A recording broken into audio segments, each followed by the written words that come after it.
jogam amanhã pela Copa do Brasil, e também do Flamengo, que só joga no sábado pela segunda partida da semifinal do Cariocão. Já já a gente vai falar do primeiro jogo amanhã pela Copa do Brasil contra o Nova Iguaçu no estádio Newton Santos. Aí é o André Pessoa que traz as notícias do Vasco. Boa tarde, André. Oi, Mari, tudo bem? Uma boa tarde a todos. O Vasco fez hoje pela manhã o último treino antes de enfrentar o Nova Iguaçu amanhã, 9h30 da noite, aqui no estádio Newton Santos, pela segunda fase da Copa do Brasil.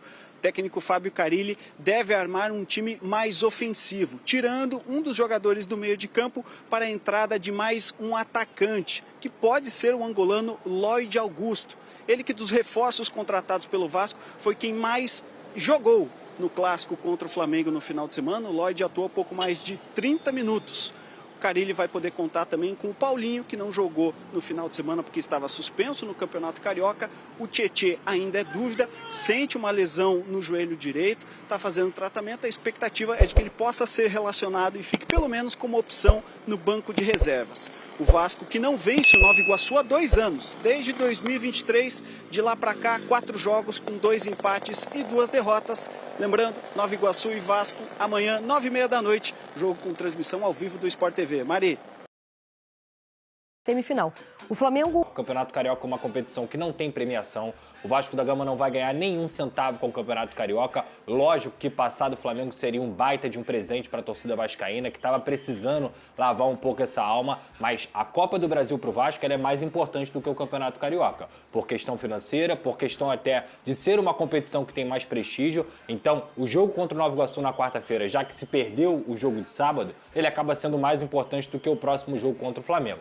E o grande problema na minha visão, Fernanda, não é só o Vasco fazer 2 gols, porque, para explicar para a galera, o Flamengo tem a vantagem do empate. Então, assim, mesmo que o Vasco vença o Flamengo por uma diferença de 1 gol no próximo sábado, quem se classifica é o Flamengo. O Vasco teria que vencer o Flamengo com uma diferença de 2 gols, então isso torna toda essa missão mais difícil. O mando de jogo é do Flamengo, vai jogar no Maracanã, obviamente pelo resultado você vai ter uma maioria da torcida do Flamengo por lá, e o Vasco da Gama ainda tem a semana cheia, digamos assim, com jogos. O Flamengo não, o Flamengo tem a semana vazia para justamente treinar com tranquilidade. Então, assim, tudo indica que o Flamengo vai se classificar tranquilamente. Claro que se acontecer um milagre, alguma coisa muito fora da curva, o futebol é imponderável, o Vasco pode se classificar. Mas eu acho muito difícil, por tudo isso que eu falei, pelo Vasco ter uma decisão no meio da semana, pelo Vasco não ter a semana vazia para poder fazer seus treinamentos. O Flamengo, sim, tem a vantagem do empate. E a grande questão é, hoje, o Vasco, além de ter que fazer 2 gols no Flamengo, ou vencer por uma diferença de 2 gols, é você não conseguir tomar gol. É muito difícil que o Flamengo não faça gol no Vasco no próximo sábado. Então, assim, teria que ser um jogo de uma superação imensa para que o Flamengo perdesse essa classificação para a final. Vamos fazer o seguinte, a gente ontem passou a limpo, a semana tá meio confusa, né? Hoje ainda é terça-feira, eu tô falando que é quinta. A gente bota a hashtag aqui, você pode mandar sua foto pra mostrar o que vocês estão fazendo nesse carnaval, hashtag SBT Esporte. A gente vai mostrar daqui a pouco no telão. Ó, a gente tá nesse clima de carnaval, e eu queria, a gente fez uma análise muito bem feita ontem desse Vasco Flamengo, mas eu queria que você fosse até o telão ali, claro, Pedrosa, pra gente olhar e relembrar. E você falar muito sobre 2 jogadas positivas, vamos dizer assim, a jogada, o destaque do carnaval, o confete no Vasco e Flamengo, vamos né? Nessa. Pelo lado do Flamengo e pelo lado do Vasco. Obviamente que o lado do Flamengo vai ser o gol do Bruno Henrique, né? Eu queria que você analisasse aí friamente essa jogada. Eu falei ontem que muita gente falou, é um gol sem querer. Não existe, Não gente. foi. Não tem Se a gente for perceber, uma das grandes mudanças que o Felipe Luiz fez no segundo tempo foi justamente essa troca do Plata com o Luiz Araújo. O Luiz Araújo ele começa o jogo na esquerda e o Plata começa o jogo na direita. No segundo tempo, já desde o início, o Plata tá na esquerda. Por quê? Na minha visão, o Plata é um jogador que ele recebe a bola de costas com muita mais tranquilidade e facilidade do que o próprio Luiz Araújo. O Plata tem essa facilidade até por ter um corpo maior também. Então, naquela jogada do gol do Bruno Henrique, a gente pode voltar do início para a gente poder ver melhor. Quem avança com a bola aqui é o zagueiro do Flamengo, que é uma coisa que o Felipe Luiz pede bastante. E quem está entre linhas é justamente o Plata.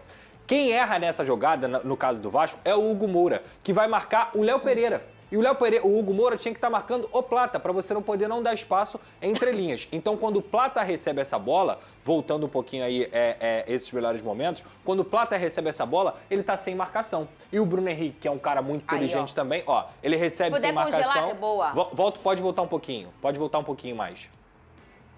Pode voltar, volta. Aí, avança. Avança, aí. O Hugo era para estar aqui. E quem tinha que estar dando a cobertura do Jair em cima do Bruno Henrique com o Lucas Freitas para que ele não ficasse no mano a mano era justamente o Jair. Mas não, quando o Hugo pula a casinha aqui para poder vir marcar o Léo Pereira, o Plata tá sozinho entre linhas. Olha como ele olha. A cabeça do Plata tá virada já, vendo o Bruno Henrique e o Bruno Henrique pedindo. Agora pode soltar que a gente vai ver a movimentação natural. Pediu, conseguiu receber e bateu, e aí, obviamente. E aí a qualidade é muito do mais a jogador qualidade, também, é muito né, mais a Pedro? qualidade. Eu Nesse não consigo encarar, Fernanda, como sorte, entendeu? Eu acho que é muito mais o mérito dos jogadores que se conhecem, obviamente a qualidade individual do Bruno Henrique, que conseguiu virar e bater essa bola aí no ângulo do Léo Jardim. E a outra jogada... É do Ryan, né, ô Pedrosa, do Vasco. Exato, Fernanda. Eu acho que assim, apesar do Vasco ter perdido, essa jogada é uma jogada que o Vasco não pôde ter a oportunidade de fazer em todo o Campeonato Carioca, porque o Vasco não tinha pontas. O Vasco não tinha jogadores de velocidade. O Ryan chega no final do Campeonato Carioca e ele já consegue encarar essa vaga de titular, porque o Vasco não tinha ninguém da posição. Então, se a gente voltar do início, essa jogada, é exatamente aí, pode parar ali, pode voltar. Pode voltar um pouquinho mais? Pode voltar? Isso, aí. Essa bola é uma bola longa, que o próprio Ryan raspa e deixa no pé do Felipe Coutinho. Olha como ele é diferenciado. Olha a qualidade do Felipe Coutinho, que mesmo não estando no seu melhor momento, mesmo não sendo aquele Felipe Coutinho que a gente sempre esperou, 1, 2, 3, 4, 5 jogadores em volta do Felipe Coutinho. Ele carrega a bola, pode soltar, e dá a bola no Ryan, atrás do Léo Pereira. Então, quando ele consegue receber essa bola, todos os jogadores estão perdidos no lance porque o Felipe Coutinho consegue essa assistência. E aí é muito mais mérito também do Léo Ortiz, que consegue tirar em cima da linha, do que um demérito do Ryan. Ele bate... Você acha que ele tinha outra opção, o Ryan? Não tinha, não tem como, Fernanda. Eu também acho que não. Não tem como. A velocidade da jogada, a gente tá vendo no devagarzinho, né? Exato. Aquela coisa pouquinha. Mas ele realmente, a bola sobra, né? Exato. E ele tem que finalizar tudo muito rápido. Porque ele é um jogador de progressão, de velocidade, ele bate com a direita, o Rossi defende. Ok. Quando a bola volta para ele, o Rossi tá perdido. Perfeito. O Rossi tá perdido no lance. E o Gerson tá tentando sair aqui para poder marcar o Ryan. Ele bateu, inclusive, colocado. Se ele tivesse perdido o gol... Pela frente, cadê? A semana do Vasco será mais corrida e com importantes decisões pela frente. O elenco já está focado no trabalho, isso porque amanhã tem disputa na Copa do Brasil contra uma equipe carioca. Com um resultado negativo diante do Flamengo, o técnico Fábio Carille já chega pressionado para esse jogo decisivo contra o Nova Iguaçu. Para avançar à terceira fase, o Vasco precisa vencer no Newton Santos. Em caso de empate, os pênaltis definirão a vaga. Não vou ter muito tempo para trabalhar, bem pouco, sei disso, mas a gente também já está acostumado com o nosso futebol aqui, que é jogo em cima de jogo, e muitas vezes é vídeo, é conversa, e levar para o campo ali, posicionar sem ter uma certa intensidade que é necessária para o jogo, né? Mas não é reclamar e sim buscar alternativas para que a gente tenha esse equilíbrio o quanto antes. Essa será a primeira vez que Vasco e Nova Iguaçu irão se enfrentar no estádio Newton Santos pela Copa do Brasil. O Laranjão, inclusive, foi o algoz do Vasco no Carioca 2024, quando venceu o Gigante da Colina em 2 dos 3 duelos no estadual, além de ter eliminado na semifinal, em jogos disputados no Maracanã. Esse ano, ainda sem Carille no comando do time, a equipe empatou com o Nova Iguaçu.